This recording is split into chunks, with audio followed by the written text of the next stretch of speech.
ทางการนั้นมาเปิดคอนเสิร์ตสมัยขอคัดรายการโดยเฉพาะทางการ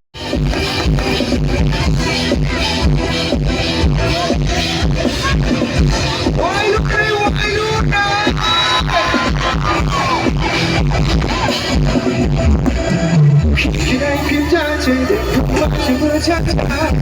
คิดเองจะรู้เป็นยังไงฉันรู้สึกไม่จะบอกกับเธอแต่ดู